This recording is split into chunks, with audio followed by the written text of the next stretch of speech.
Hello and good morning, everyone. I want to welcome you all to the Education Subcommittee of the House Ways and Means Committee. We'll get started today. We have four pieces of legislation in front of us today. We have one that we're going to start with, which is HB 84. This is Delegate Ruth's bill. It was specially ordered, I'll just say, by the chair for purposes to give our members an opportunity to review and look at this bill a little bit closely. We did have an amendment in front of us last week. I'm gonna ask that we let me start from the beginning and ask folks, if you are a member of, here are the rules for because there's some new folks on with us today. So only members only House of Delegates members can have their video on for us with us right now.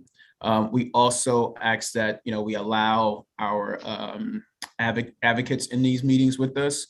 And what we ask is that you can't raise your hand and ask a question, but our members would love to. They'll probably ask a question, and we'll ask the group if there's anybody that can respond to those questions too. And there won't be any testimony by folks outside of our members.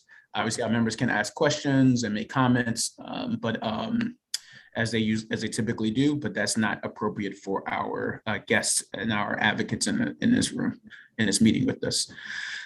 Okay, with that said, I hope I was clear on that. With that said, House Bill 84, we did have an amendment in front of us that would strip out part of the bill. I think we will, for purposes, I would like for that amendment to be withdrawn, and for the bill to move as is. Delegate Rose, you said you wanted to take a look at it. Did you have any questions? I want to give you an opportunity to be able to ask any questions you may have.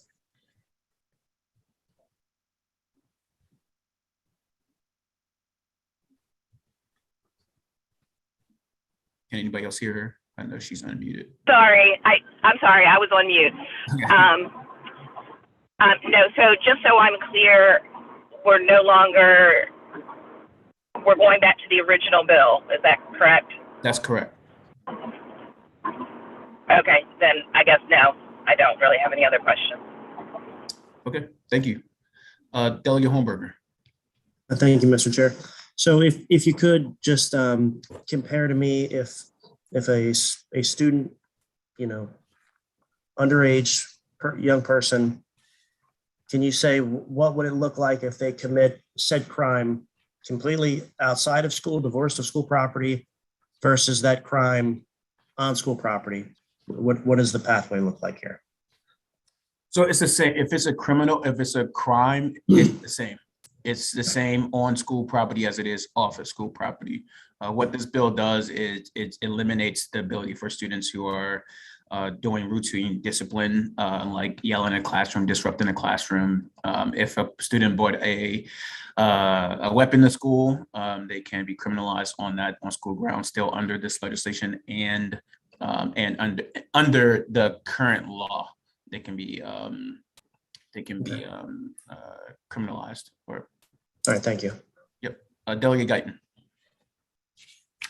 Thank you so much, Mr. Chair. I actually was going to ask the same question. I'll ask in a different way just to verify for some of my constituents who still seem to be a little confused about the bill. So I'd like it in public that we can say, is it accurate to say that crimes that can be prosecuted outside the school grounds, all of them, will still be able to be prosecuted on school grounds? And the only thing this bill does is remove this special school-based designation of crime.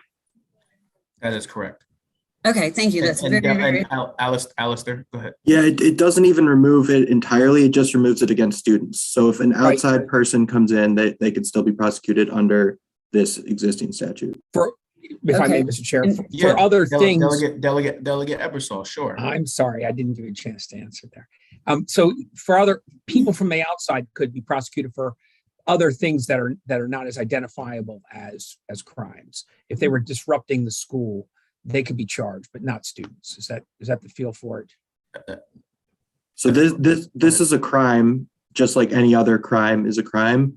So Disrupting class as an outside person is a crime, just like threatening a teacher is a crime, but students cannot be prosecuted for the disruption of class part of this. Other outside people coming to the school can be. Okay, Delegate Guyton, this was your question, so do you want Thank to you. follow up? Thank you. Yeah, I actually had a two-part follow-up there. I appreciate you coming back to me. So I just want to verify, I used to run, chair of the board of directors for the Mid-Atlantic Tourette Syndrome Association. And so the types of behaviors that we're talking about not being criminalized in this bill would be some of the things that those kids are more likely to do because of their disabilities, like speak out, make sounds, strange movements, maybe toss things like that. So I just want to make sure that this is actually supporting kids with disabilities, particularly ones that I've worked with for years, and it is doing nothing to make our school more dangerous, but just redesignated this particular statute. Thank you for Thank you that. very much. I appreciate it. I look forward to voting for the bill. Thank you, Delegate Guyton. All that is correct, and we appreciate your questions and comments. Delegate Hartman. Thank you, Mr. Chair. So if we're saying that this bill doesn't, if there's a crime, it can still be charged as a crime. I'm almost back to the question of then what's the purpose of the bill? If I can't imagine a student with a disability who's, as Delegate Guyton explained, is making a noise or something that would be seen as acting out or disturbing or whatever, being addressed, as criminal behavior. So then what are we trying to fix with this bill? I mean, are there examples in Maryland schools where, it's justifying this bill? Yeah, Delegate Hartman, I got one here for you right now from the Maryland Office of the Public Defender. It says in Charles County, a 9th grade Black special education student was charged with disturbing school operations and disorderly conduct from roaming the school halls instead of remaining in the office and using profanity while filming the principal and school police officer following him. He was physically pushed by the officer, handcuffed, and prosecuted despite DJS closing the case. And that was for disruption. So he was charged under this law. He was charged for disrupting the school operations and disorderly conduct in the school. Now, should that student have been charged? No, right? I mean, they should have been, put in other ways. There's other restorative practices that could have been used to help that student instead of being charged, and now it's on his criminal record. So we have a high school student, no disabilities, whatever, somebody that just wants to create a problem. They're in the middle of a classroom. They're refusing to leave. Somebody needs to address that behavior. That's a school policy issue, not necessarily.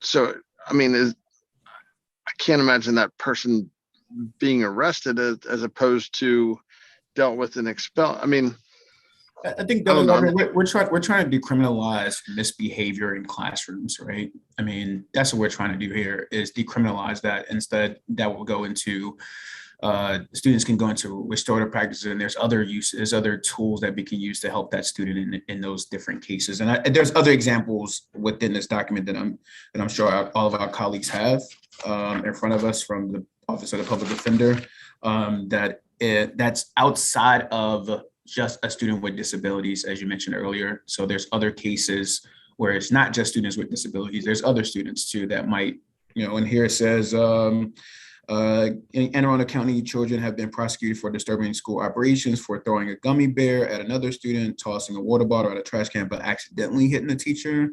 And so it's just like those types of things that happens. These seem like extreme cases. What I'm concerned about, if we take a tool away where a student actually, warrants severe discipline or whatever, one of the biggest challenges our teachers has is maintaining an atmosphere that, they can teach in. So there's just like with police reform, there are bad police officers, and then we went through this whole thing of police reform. Are we are we overreacting, taking a tool away as opposed to fixing the problem with a certain few cases, whereas that person overacted and taken action that shouldn't have. That's my concern. I hear you. Thank you, Delegate. Appreciate it. Delegate Polakovich-Carr. Thank you, Mr. Chair. I actually just wanted to respond to what Delegate Hartman was just raising. And I mean, is it fair to say that under this bill that a school can still, if they chose, punish a student up to and including suspension? Correct. Yes. If it was warranted. Yeah. Delegate Ebersol. Thank you, Mr. Chair. I think, yeah, we're responding to that as well. The tool that we're taking away here is using the police to arrest a student for misbehavior. We're not taking away any of the other teachers' tools to manage behavior in the building. In fact, we're going to encourage better ones. But the only thing we're taking away is the use of police officers to do what should be relatively routine or at least manageable discipline in the building. The thing the bill does is says if somebody comes from the outside and does these things, then we can involve the police and perhaps arrest them because they don't have the right to come in from the outside and disrupt the building. So I'm just trying to put some clarity on it. I hope that helped. Yeah, that helped. Thank you for saying the same thing Delegate Polakovich-Carr said. I appreciate that. No, I'm joking. And she even said it better than I did. That's the thing. And shorter. Answer. I don't think you should say short about me. That's offensive. I just want you to know. Delegate Jones. Oh, is that a raised hand? No. Okay. That's a stop it. Let's move. I think we got it. I move favorable on the bill. Thank you, Delegate. Second. There's been properly moved and seconded. Any discussion? All those in favor say aye. Aye. All opposed? Aye. Oh, any opposed? Delegate Rose Aye. and Delegate Hartman. All right. Thank you, guys. Appreciate it. Okay, so we'll move on to our next bill. So House Bill 84 passes. We'll move on to our next bill, House Bill 139. This was on our agenda last week, but we weren't able to get to it. I do want us to discuss the bill and see if we do have an amendment in front of us. But let's discuss it and see where we go from here, guys. House Bill 139. This is Delegate Lukey's bill. Alice, you want to tell us what this bill does?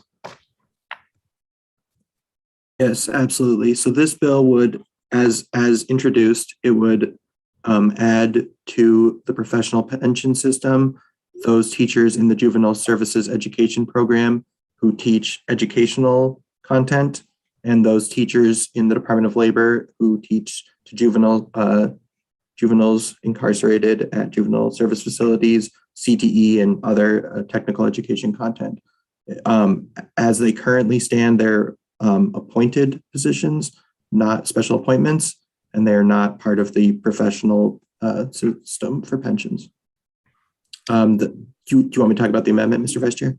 I want you to talk about the two different areas of teachers, right? There's one set of teachers, there's another set of teachers. Yes, so thank you. So last year we passed this bill that changed a lot of things about the juvenile services education system. It shifted it from being under the State Department of Education to under the Juvenile Services Division. And part of that bill was putting teachers who, on the effective date of that bill, which is going to be this upcoming July 1st, I believe, teachers hired after that date can be part of the professional services group that ordinary teachers are part of. However, there's these other teachers who currently exist in the system who are not part of that group. And this bill would allow those teachers to also be part of that group. And this is enabling, so this isn't like mandating that this happens, right? It mandates that they join the professional services group. Some of the things that are available to the professional services group, they can't be fired at will. They are able to unionize, and they can't be political appointees. Currently, people who are special appointees can be fired for partisan affiliation, which this would remove. Awesome. Okay. And you want to talk about the amendment for us? Yes, absolutely. So the amendment, there's kind of two parts to it. One part is in our passage of that juvenile services education program bill last year. There are certain definitions in the educational code that pertain to various governing bodies of schools.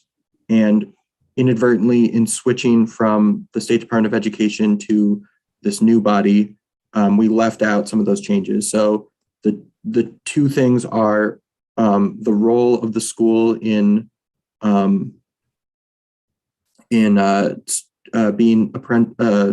a figure who deals with students with disabilities, and also in being in the reporting and retention of data relating to physical restraint and seclusion in schools. And so we accidentally created this space where those laws that cover every group that is responsible for the education of children did not cover the juvenile services education program. So the first thing the bill does is just include those in that list of things. And the second thing is just clarifying language that states that notwithstanding any other provision of law, each teacher who is part of these two programs, the one run by the Juvenile Services Education Program and the one run by the Department of Labor, are part of the professional management system. That way, there's other laws that pertain to the hiring of professional management systems, which the Department of Budget and Management was thought there might be a conflict between those statutory provisions and this one. This just says that in the conflict, this provision trumps. Okay, any questions? Delegate Hornberger. Thank you. So these staff that are under the, I guess, the judiciary, right? They're under the juvenile services. Most of them are under the Juvenile Services Education Program, Department of Juvenile Services, and then the others are under the Department of Labor. So it's about 160 or something like that under the former, and something in the range of 30 or so under the latter. So is there, once they come over, are they permanent? Do they come over, teach some, interact some, go back? So what does that look like? Are they permanently going to be put into this system once they enter it? So they currently exist in this system. They're currently teachers educating those kids. So this is just transferring them from their status as special appointees to people in the pension professional service. I see. Okay. And they shall never return to the old way. Okay. Right. If this legislation passes. Okay. Thank you. Got it. Any other questions?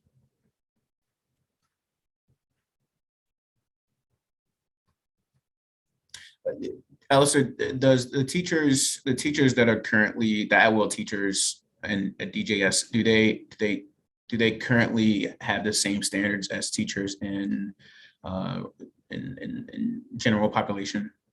The general, the law we passed last year will require them to have that standard. So yes, I think it's fair to say they will. All right, cool. All right, seeing other questions, you guys, we'll hold this bill until next time we meet. And seeing there's not really many questions, just want to make sure that we can vet the bill. Let's move on to House Bill 194. This is Delegate Shetty's bill on family life and human sexuality curriculum, and it's about sexting. Alistair, you want to tell us what this bill does?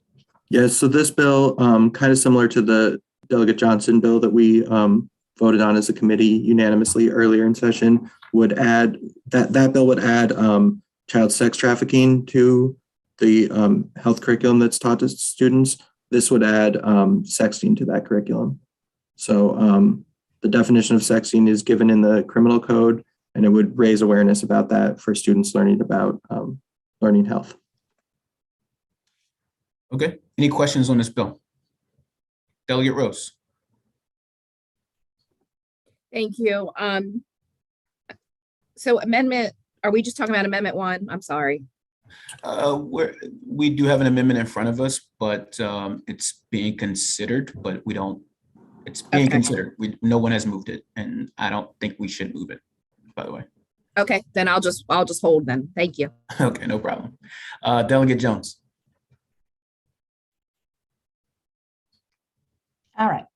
Thank you very much. I just wanted to clarify that we are talking about the ramifications of what this might do moving forward. We're educating children on participating in this activity and and how this would affect them moving forward. This is an educational tool, correct? Correct. Alistair, thank you. I just wanted to make sure for the record. Thank you. Thank you. We're not taking any questions, Ms. Jordan. Any other questions from our members? Seeing none, is there a motion on the bill? Move favorable, Mr. Chair. Okay. Second. Is there a second? Okay. Delegate Guyton, you have a question? No? I apologize. That was an accident. Okay, cool. And it was moved and seconded. Any discussion? Are we, somebody knocked on the door and I got distracted. Did we move on to 277? 194. Okay, so I thought we were holding. No. I said that amendment, you asked about the amendment to the bill. An amendment to the bill, the amendment that was drafted, we're not moving that amendment. We're moving the bill as is. Okay. Thank you for clarifying. You got it. All right. Okay. Seeing no other discussion, all those in favor of the bill as is, say aye. Aye. Raise your hand. All opposed? Delegate Rose and Hartman. HB 194 passes. Thanks, guys. We'll move on to our last bill, HB 277. We are going to discuss this bill. There are some ideas out there about this bill, but I did want to give us an opportunity to have a full discussion on the bill itself. Alice, you want to tell us what this bill does? Yes. As drafted, this bill creates a designation for Purple Star schools to be particular schools throughout the state. In order to be a Purple Star school, a school must designate a staff member to administer the Purple Star program and to be a point person between military families and the school. Additionally, a Purple Star school must establish a website with information on relocation and enrollment to a school for military families, create academic planning course sequences, advanced classes at the school as part of that, and talk about counseling. They also must offer at least one program. One could be a resolution showing support for military families. Another could be recognizing a military child or military family of the month. And a third could be participating with a local military installation. This idea has been done in several other states, albeit sometimes in different forms. The basic idea is that when military families transfer to a new state, as our interstate military family compact requires, their academic grades are transferred with them, and someone has to look at what they did in the other state, and if they meet the standards of the state they're transferring to, that's good, they sign off on it. If not, they have to figure out a way to help them. What this program is designed to do is help the more social aspect of transitioning to schools. So some states have had legislation very similar to what we have here. Other states like California just required that there be a person who serves as a liaison between the military families and the schools, and it didn't get into the other provisions in this bill, including the recognition of schools based on particular things. So, but it's a program that's been adopted by at least a dozen or so states. Thank you, Alistair. Any questions or clarifying questions on the bill? I just have one quick one. And I'm reading this fiscal note, and it says that in current law, they kind of already have a lot of this stuff that's in the bill. All school systems have a person designated as a military point of contact. Difference in this bill is that it will have a school that's designated as a person of contact, right? Yeah, that's true. As part of that interstate compact, you have to have a person who, when a student transfers, you look at their like the process I was describing, look at their classes they completed in their old school and stuff. But I don't think under that compact, they're required to help integrate the student into after school programs at the school and that sort of thing. So I think that the idea behind the Purple Star program is to focus more on that social aspect. I don't know if those people might actually help the kids like that, but it's not required. Got it. All right, cool. Any questions? Any other questions or thoughts? Seeing none. Okay. Well, thank you guys. Appreciate it. We'll meet again next week to take up a few more of our bills. If you have any questions, always feel free to give me a call. Thank you all for your time, and I'll be